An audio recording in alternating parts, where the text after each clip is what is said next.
well, Cisco is going to Starling City in an upcoming episode. Oh yeah. How much is he geeking out, and what can you kind of tease about his adventures there? Black Canary. That's all I'm gonna say. I mean, Cisco's a fan favorite character that's not only the comic release, but really the heart of the show. So what's it like to play a character like that, and what do you admire most about him? You know, obviously, like when I go into work and I do what I do as Cisco, I don't visualize it as I'm gonna go be the heart of the show right now. You know what I mean? That's not something that it doesn't filter that way. I'm just trying to tell an honest and compelling story. And fortunately, like, I've been given this amazing clay to work with, you know what I mean? Like, this is a character that was given, like, a very specific and distinct life, you know, in the comic books, especially in the 80s, like 84 when he came out. And it's nice to be able to color that character with something completely new. And so I'm just trying to give service to that, you know, and I think it works in our favor that the character like represents the fan base, you know, so well. You know what I mean? It's kind of like it's the bridge, it's the medium through which the fans relate to the show and, you know, find their reactions, you know. So it's kind of brilliant, and I feel privileged to be able to be that. I was wondering if you actually knew the history of the character of Cisco. So I'm curious, are you at all even interested, or do you like the place where Cisco is now, or would you like to kind of get into tights and get out into the city yourself? I mean, look, let's be real. Who doesn't want to get into tights, right? Who doesn't want their own superhero costume? Yeah. But you'd be vibe. And yeah.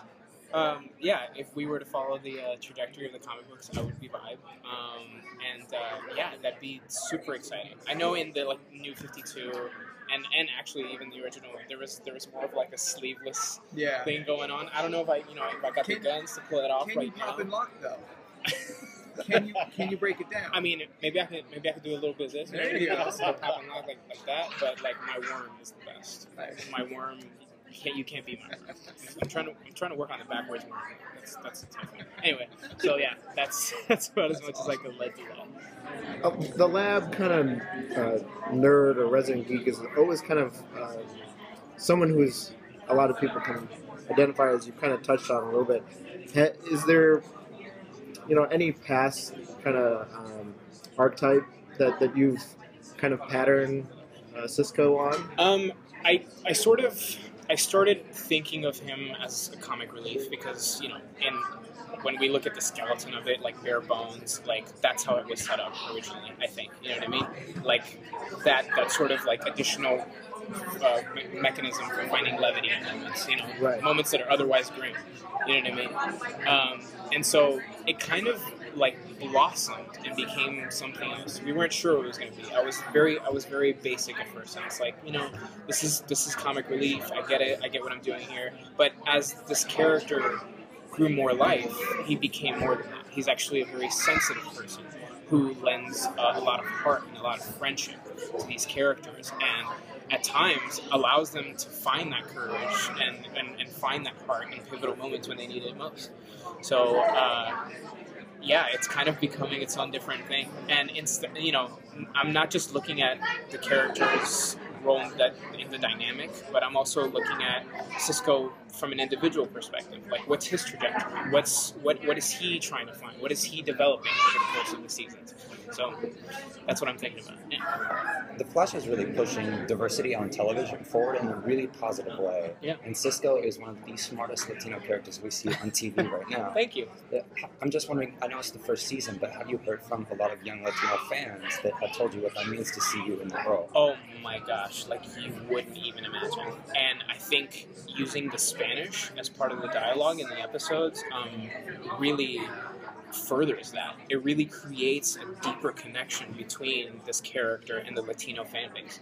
That's not just proud that, you know, a Latino character is being represented so well on television, but also that their language and their culture is also being represented on the screen. So I feel incredibly privileged that I get to have that opportunity. But it also makes complete sense to me. You know, this isn't anything special. You know what I mean? It shouldn't be anything special to have a smart Latino character. You know what I mean?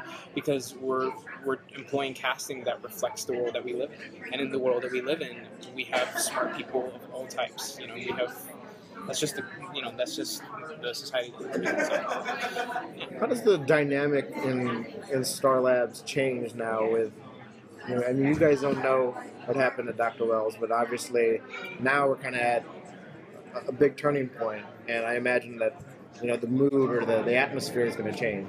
There's definitely a shift. I think 15 was the start of that shift, episode 15 out of time, where everything starts to kind of funnel in, and secrets start to get revealed, and momentum starts to get gained in terms of figuring out that goal and figuring out what it is and how to solve that problem. There's something that's about to happen in the next episode, which will air not this Tuesday, but the following one, that will actually prove to be a game changer. And it involves Cisco, and it involves technology. And it's this very event that allows the team to further their involvement in finding out who Harrison Wells is and, finding the justice that Mary's looking for. So you can expect some of that. Well, actually, I wanted to follow up on his question. Sure. You, in the episode where there was the massive fan outcry, and I want to congratulate you on an amazing performance. Thank you. When everybody's heart was literally broken. So was mine, literally. Yeah, exactly. Are we going to, one time, without really giving anything away, are we going to kind of revisit that scenario from an alternative point of view, perhaps? Yes, or? that timeline will be revisited in a very interesting way. Mm-hmm. That's all I'm going to say. Okay. Since episode 15, like you mentioned, it's pretty much been like a season finale, like every episode. So, as an actor in the show, what is it like for you when you get these scripts that are just literally jaw-dropping? I can't wait. It's like candy. It really is. And I love candy. I'm addicted to candy. So basically, anytime we get the new script, it's I mean, Danielle says the same thing. Every time we get it, it's like we can't wait to just like leaf through it and just like see what everything happens. We just eat it up every time that we get a new one. So we get a new episode, and I'm like, I can't wait for the next one. In fact, I just had a realization that we were already shooting our last episode. We're not going to get a new script, and that's such a bummer. I have to wait till like the summer to get a new script. It sucks.